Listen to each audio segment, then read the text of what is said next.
Good afternoon, everyone. Thank you for joining us today. Today's the second day of Earth, Energy, and Environment E3 Conference and Exhibition, second year, 2022. My name is Jomana Tarek Abdurazek. I'm a petroleum engineer, a recent master's degree in petroleum engineering graduate from University of Houston, currently working as an engineer in Houston, Texas.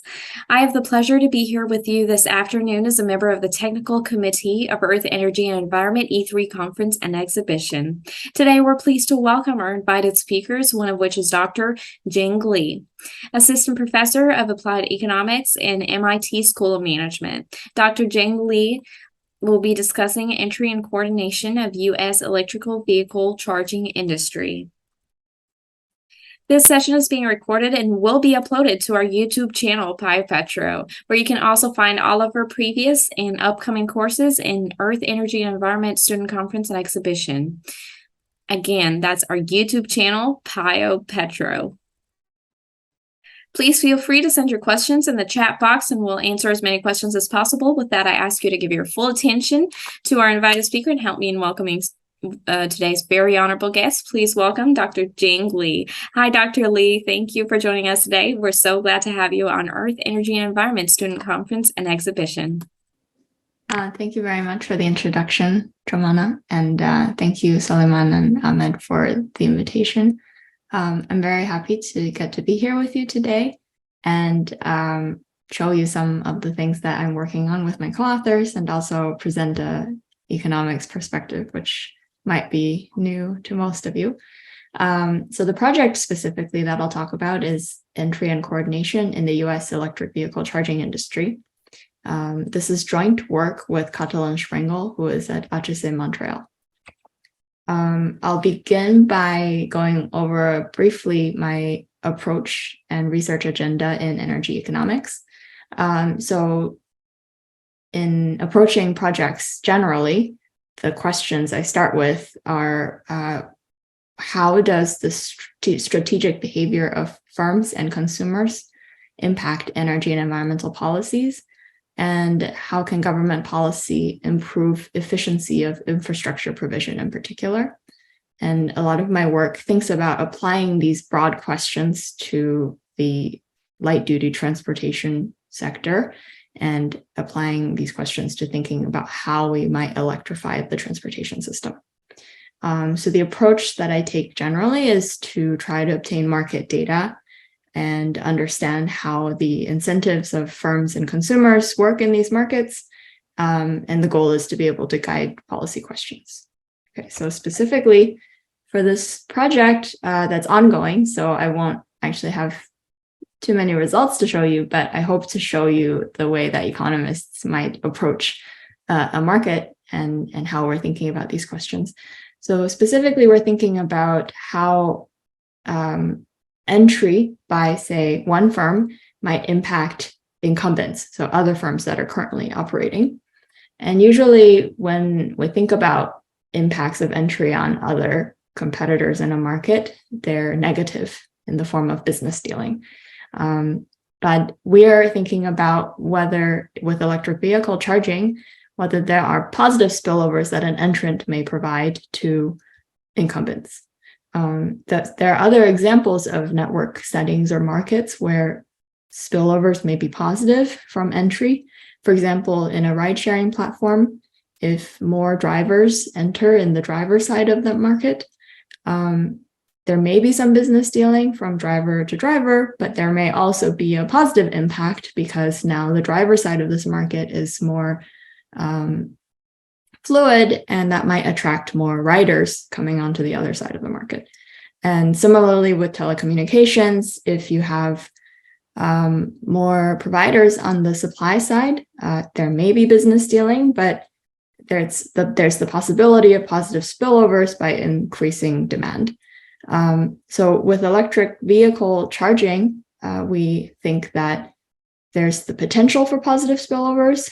And whenever there are positive spillovers present in a market, it raises the possibility of inefficiently low entry by the market, which then opens up the possibility that government policies can improve the market provision of something. So another example of positive spillovers is just the market for ideas. And that's why we have a patent system to try to induce higher provision of new ideas by the market.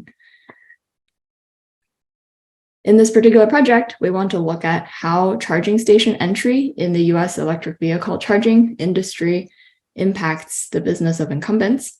And if there are positive spillovers, we want to know whether the market coordinates entry efficiently and whether targeted subsidies can improve market efficiency. So here's a stylized example. I'll show you specific examples of routes and charging stations soon. So think about cities in space named S and T, denoted by these black dots. And along the route between these two cities are charging stations that have already entered, denoted by these open green circles. If you have an electric vehicle of a certain range, say the range is the distance between these green circles here, that electric vehicle would be able to travel the distance between S and this first station and the second station, but would not be able to make it across this gap. So there's a hole in this stylized example that a potential entrant, this solid green circle, has the possibility to fill. And so the last entrant to connect the dots on this route can increase the value of faraway incumbents here, here, and here, if that means that now electric vehicles of a certain range are able to make this entire trip. And the last entrant's private value of entry, so the perceived or expected profits that this solid dot here could expect to gain, may also depend on the set of incumbents that are already there. For example, imagine that these green dots are not there anymore or just have never entered. Then this entrant here would be the first, so they're not connecting the dots anymore. The proposition for entry depends on which charging stations are already there.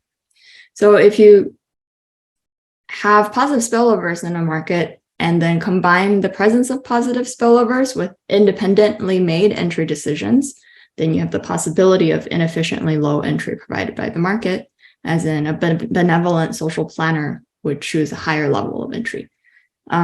So whether these stations, these dots, are making entry decisions in a coordinated fashion or independent is this second point of the if statements. That was a stylized example, but we actually think that what we are asking is an important policy question in practice. The Infrastructure Investment and Jobs Act from 2021 devotes $5 billion for EV charging stations. And then subsequent implementation memos have specified that these $5 billion will be spent on charging stations along US highways every 50 miles. So the priority for how to spend this money from the federal government is first to fill what the government perceives as holes in the network. And we have our Secretary of Transportation, Buttigieg, in a press conference saying that right now referring to the charging infrastructure in the US, is patchy. Some places where you wouldn't have a problem, other places where you would. We need to make EV charging universal. So that's the motivation behind the way the policy has been designed. And we have someone with a counterpoint, in this case, Elon Musk of Tesla, who says, do we need support for gas stations? We don't, therefore delete it. And he's referencing the specific clause of the Infrastructure Investment and Jobs Act. Of course, if you think about the incentives of the different firms in the market, it's very obvious why Elon Musk would have this particular view. Tesla has invested quite a bit of resources into building a charging infrastructure to support Tesla's only. And so the government investment would erode Tesla's market advantage. But even if we take away the cynical view of this quote from Elon Musk, there is an interesting question of how did the charging infrastructure, how did the gasoline retail infrastructure grow back in the day? And how should we expect the market for charging infrastructure to evolve going forward? How much government support or intervention is the right amount, and in what forms? So our research questions are the following. First, are there positive spillovers across electric vehicle charging sites? is entry inefficiently low in certain places? So are there holes in electric vehicle charging in the way that they're distributed across space in the US? And are the specific ways that the IIJA every 50 miles guideline better compared to an alternative policy such as a uniform subsidy? We rely on methods and ideas from the economics literature to make progress on our research question. In the interest of time, I won't dwell on these, but our work builds on both theoretical tools as well as empirical data analysis tools from economics. So I will go through what I hope are the relevant industry background and cover the data sets that we use to answer our question. Then I'll show you how we've constructed our initial data exploration, which in economics we call reduced form tests. And then I'll sketch out the model that we have in mind for studying this question further. Okay, so electric vehicles are one fuel type for how to power an automobile. And we hope that what we're learning about electric vehicle charging infrastructure is applicable to any alternative fuel delivery system that you might have in mind. So for example, if we think that we want to go with hydrogen down the road or natural gas or any alternative fuel type, anything that requires a new fuel delivery system, we hope that our lessons are useful. But for the sake of making progress on one empirical question, I should tell you some specific facts about the electric vehicle charging industry. So charging stations are a little bit different from gas stations in that they're often offered by site hosts that have some other primary business. What I mean is that you could drive up to a gas station and this establishment is very identifiable as a gas station.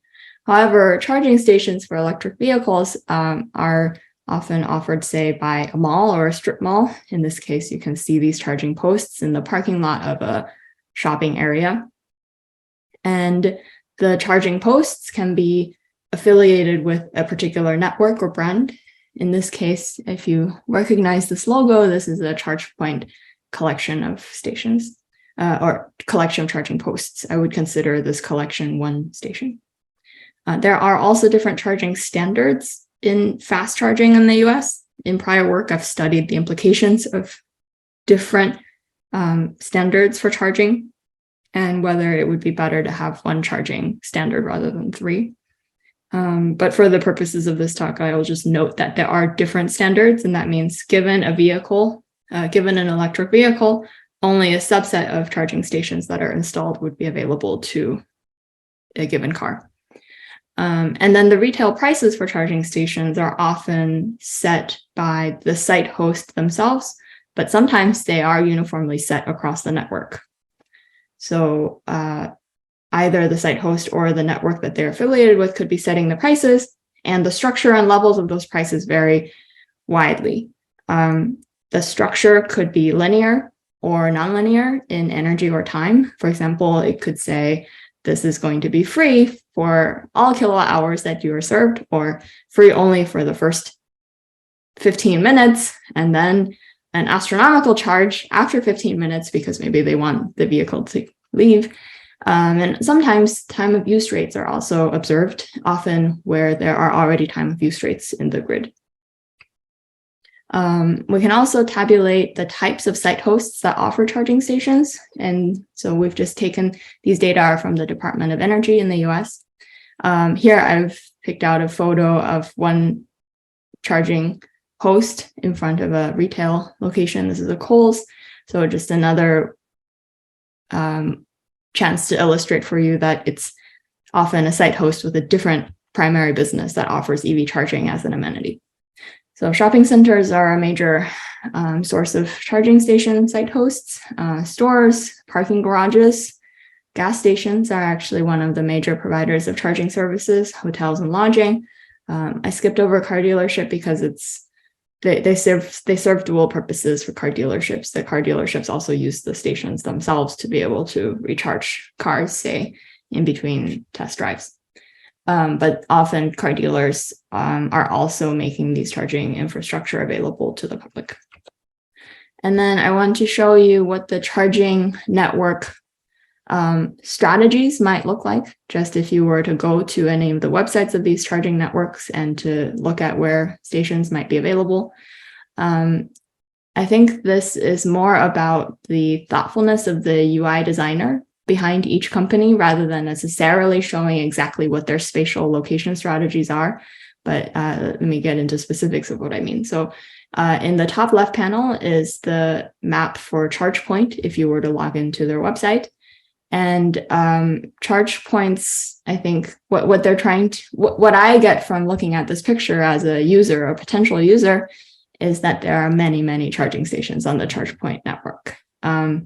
It's not super clear to me whether I would be able to make a long distance road trip, but I get the message that there are lots of charging stations as shown by all these circles and the numbers within the circles. On the top right is Electrify America.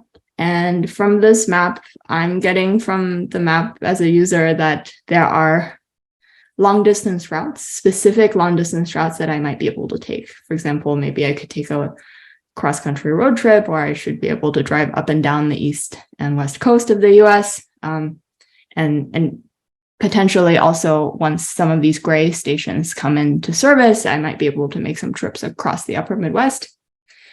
Blink is another major network in the US, and it's a bit difficult to see from this map whether specific routes that I might want to take are possible. It just looks like they have maybe higher presence in some areas of the US than others. And then lastly, the map for Tesla also looks similar to what Electrify America's map is trying to communicate, which is that they have charging stations that cover a broad area in the US, and they seem to trace out important highway corridors that I might want to take as a driver. So I just took these screenshots to try to give you an idea of how charging stations are built out and located around the US and the strategies of the networks that stations are affiliated with. Next, I want to overview the data that we would use to answer our research questions. So the first layer of data that we need is information on travel patterns, where people go and where they live. We're going to get that data from mobile devices and travel surveys. The second piece of data that we need are information on vehicle registrations by make and model year, and various other characteristics of a vehicle. And we can collect this information from marketing firms that gather it from the first source, which is the Department of Motor Vehicles, where everybody who owns a car in the US must register their car. And then we can merge in other more rich characteristics such as fuel type, electric range, horsepower, and so on. Third, we want to know where and when charging stations have entered in the US. And the primary data source we rely on is the data set collected by the Alternative Fuel Data Center, which is a part of the Department of Energy. And this tells us the entry date, the GPS coordinates, connector counts at each site, the prices and the network affiliation and the amenities nearby. And lastly, we want information on charging location utilization. We've put a lot of effort into collecting as detailed information as possible. So actually, this is more of a call for data. If any of you are working in a setting where you have access to charging station utilization data at the station level and think that there's an opportunity for a researcher like me to work with it, please let me know. For now, we have some information about how charging stations are used at the station level to make some progress. Okay, and then now I'm going to go through some what economists call reduced form tests. So these are, you can think of these as descriptive exercises of the data to test our hypotheses. The first is to think about how an entrant might impact incumbent utilization at different distances. So think of any charging station in any spot that you may have seen them. And from a bird's eye view, I'm drawing circles around this incumbent charging station with different distances as the radius. And the question is, does entry of a new charging station at particular distance bands away from an incumbent steal or bring business. We hypothesize that there's business stealing if, say, it's a charging station right next door, and maybe positive spillovers if it's a charging station located around the range of EVs in the market. Okay, so this is the econometric estimating equation. So the beta D's are can be interpreted in a way that I just described of what is the impact of entry at different distances away. D denotes distance. And the key assumption here for how to interpret the econometric parameters, so how to interpret the impacts of entry, is that we have to assume the reasons for entry and the impact on the incumbent utilization are not related to each other. So it's not that an entrant came in precisely because there was going to be a sudden increase in charging demand that leads us to see that the incumbent utilization went up, that these are causally related rather than due to some unobserved third factor. And the assumption could be sort of argued or defended by thinking about how demand shocks might work. So if we think that maybe a specific area experiences some marketing effort or some local subsidy for electric vehicles or for charging, that at further distances, whatever those shocks and preferences or policies would decay or diminish. And we also can try to do some tests to defend this assumption. For example, remember that I said that there are different charging standards. So if an entrant and incumbent are on the same charging standard, we expect to see some effects, either positive or negative. And if the entrant is on a different charging standard, then perhaps any effects we see would be linked to these unobserved demand or preference shocks, but that there wouldn't be any real impact from an entrant on a different charging standard, at least in the short run. Okay, so before I show you some of our preliminary results, we can think through what distances we might expect to see effects from. So the car range, the electric vehicle range, is an upper bound on when or where we might expect to see effects. So the histogram here shows you the distribution of electric vehicles that we observe charging at fast charging stations in the US. There's a significant share of cars charging at these stations at a range of 75 to 150 miles. And for now, we're going to focus on what is happening at this distance band away from an incumbent.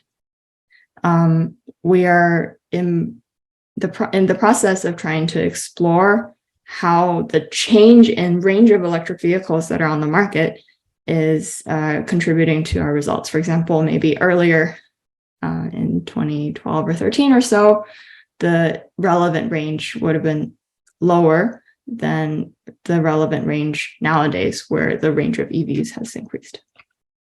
Okay, so here's our first finding. If you add a station 75 to 150 miles away, we see that incumbent utilization during peak hours increases by 0.49 percentage points, or 3.1%. And this translates to something like 4 more hours in a month of charging activity. We don't find any evidence of business stealing at short distances, but the estimates are very noisy, you see by these error bars here. And the reason the estimates are noisy is because we don't even observe that many events of entry very close to an incumbent. We can also look at what happens when entrants come in with different standards compared to an incumbent. We find noisy, but essentially no effect, which is what we hypothesize. And we've unpacked this 0 to 5 mileage band to single miles in a figure that I'm not showing at the moment. And we find that at the 0 to 1 mile band, that there is a positive increase or impact on demand. And we interpret that as the common demand shock. So an entrant on a different standard coming in next door to an incumbent, being associated with higher demand than the incumbent, we interpret as that there's some preference shock that explains why the entrant came in and why the incumbent sees higher demand. So, for example, an increase in the number of EVs registered in the area would be an example of an unobserved demand shock. Okay, so far, I've only shown you the impact of entry on incumbents at different distances, bands and circles away from an incumbent. But that's a relatively coarse analysis, and we could do a bit more work to add more structure to the problem. And the US road network gives us the chance to do that. So the next exercise is to look at the impact of entry on incumbents along the same route. And so the stylized example I started with the dots along the way between cities S and T, this is the exercise we want to do now with actual data on charging stations and roads in the US. And we want to compare the impact of entrants that complete routes versus earlier entrants that don't. And we expect larger effects when a route becomes connected at a given distance. So here's an example of what we're going to be doing. So here is a route from Lawrence, Kansas to Chicago, Illinois from 2019. I plugged this into the website A Better Route Planner. And in 2019, to go from Kansas to Illinois, this segment here between Kansas City and Des Moines is highlighted in red by the route planner because the website wanted to let me know as a potential driver that I'm at risk of running out of battery on this route. And I think I used a BMW i3 to create this image. Then in 2021, an entry event has occurred in this segment. It's in Bethany, Missouri.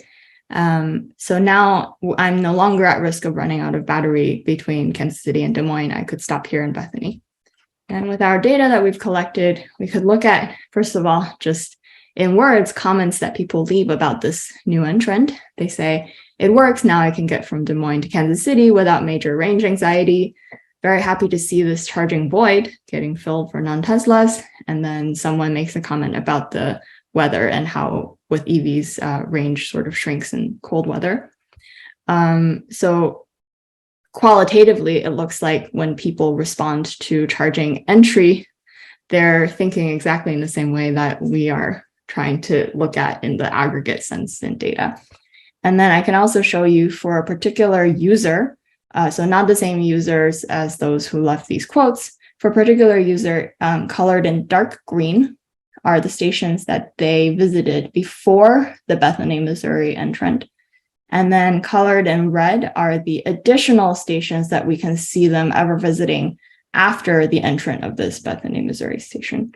So, of course, for any given user, something could have happened in their life to lead them to be taking these long distance trips that they previously didn't take. But our goal is to put all of these instances together to say something statistically in the aggregate about the impact of entrants like this, that maybe because of this entry, now all of these stations in this whole string are seeing demand that they wouldn't have seen otherwise.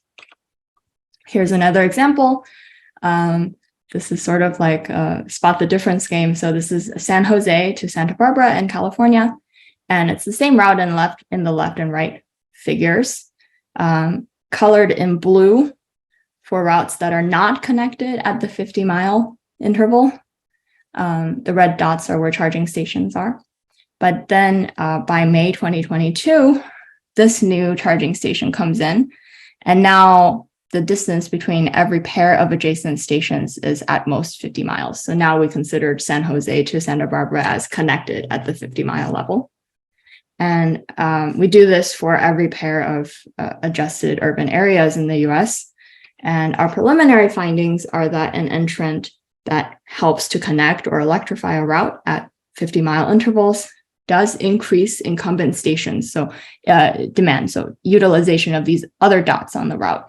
I would not take this magnitude super seriously at this stage. We're doing a lot of robustness checks, but I guess maybe your takeaway should be that our preliminary finding is that there seems to be a positive effect from entry on other incumbents along the same route. Our next step is to look at whether charging networks recognize these positive spillovers and plan their networks accordingly. So to translate that question into an action item for investigating data, the question is, okay, now that we think that there's an impact of, say, an entrant coming in to fill this hole, do we think that charging networks with, say, more stations along these routes that are incumbents are more motivated to come in and fill this hole than another network that has less presence along this route? And that's what we're in the process of testing now. So I'll just sketch the model and close. A reminder that our goal is to say, or make a comparison empirically between the social benefits of the every 50-mile policy that's written into how the IIJA implementation is planned to take place versus a uniform charging station subsidy where every charging station that wants to enter would be able to apply or be eligible for some subsidy from the government. And the ingredients of the model that we have in mind are the three following pieces. First is, how would drivers demand charging services given the availability of the network? And this, to answer this question, our charging utilization data combined with vehicle registration data would help us. And second, which charging stations would be induced to enter with different subsidy eligibility rules? With this, we would need to write a model of profits and entry, which again, the data on charging utilization and the data observing where and when charging stations have entered would help us with. And then lastly, how charging networks set entry and network fee decisions to maximize profits. We observe a whole data set on prices at these charging stations, and we would link that with the utilization data to make some estimates of the profitability of charging stations.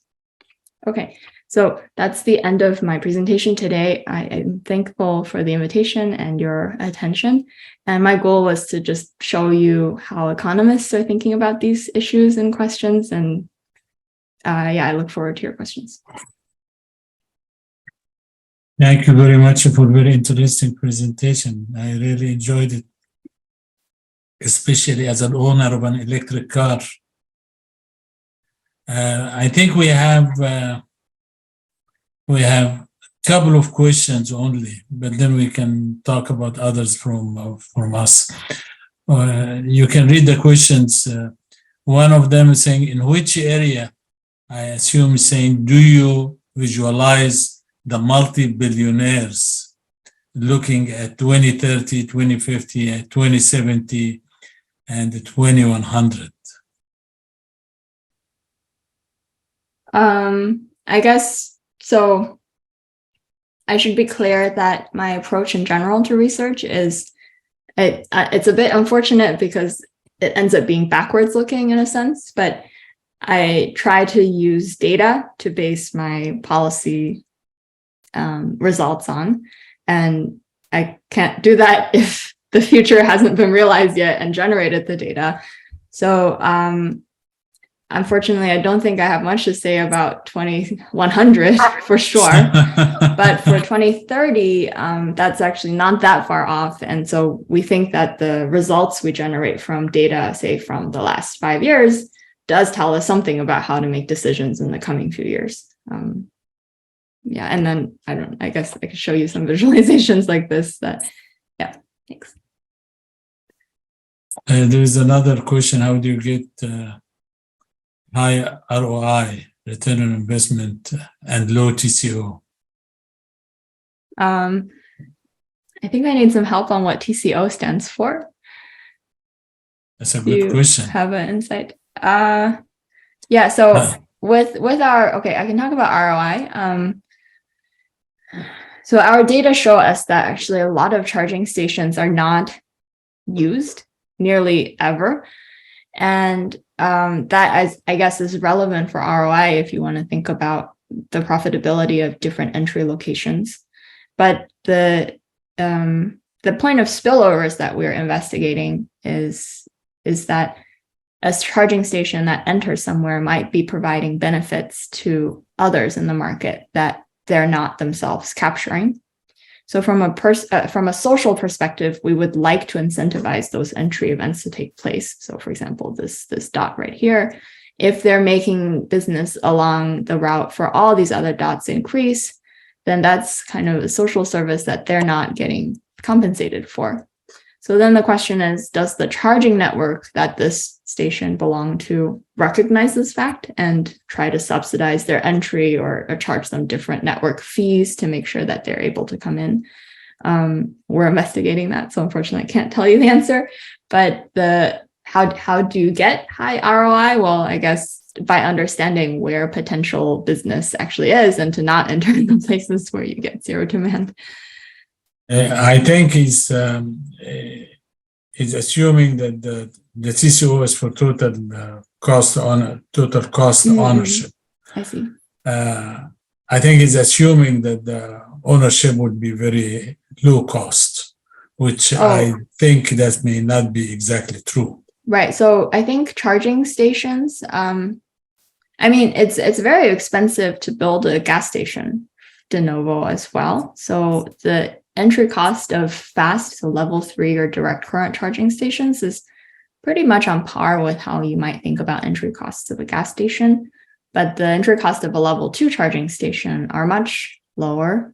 So those pictures I showed of charging posts in front of a store, those are actually less expensive compared to a gas station in terms of the TCO. Right. I can tell you charging a station for a Tesla in my house, so I put one in my garage, and it did not cost that much. But high-speed charging station is a all different level. Yes, yes. There was one more question. What about economic impact with water quality? As far as I know, I don't think electric vehicle charging infrastructure would have particularly different implications for water quality compared to any. I mean, they tend to be built next to parking spots. So I guess if you consider that parking spot as already paved, then it shouldn't really have any differential impact on rainfall soaking into the ground. And I guess with a gas station, you have to have an underground storage tank and have all sorts of permits for thinking about whether there's any leakage. You don't have that concern. Sure. Yeah. However, in those fast charging stations, there is safety issues because you have high current and the high voltage running through. So yes. it may involve some safety issues around it, similar to what a gas station would do. The last question saying, as a driver, how could you be sure, or say from charging availability in different weather conditions? Is it possible to have an update data for stations? Yes, it depends on the country. This website that I used to generate these screenshots, I think they have coverage in terms of data in many, many countries around the world.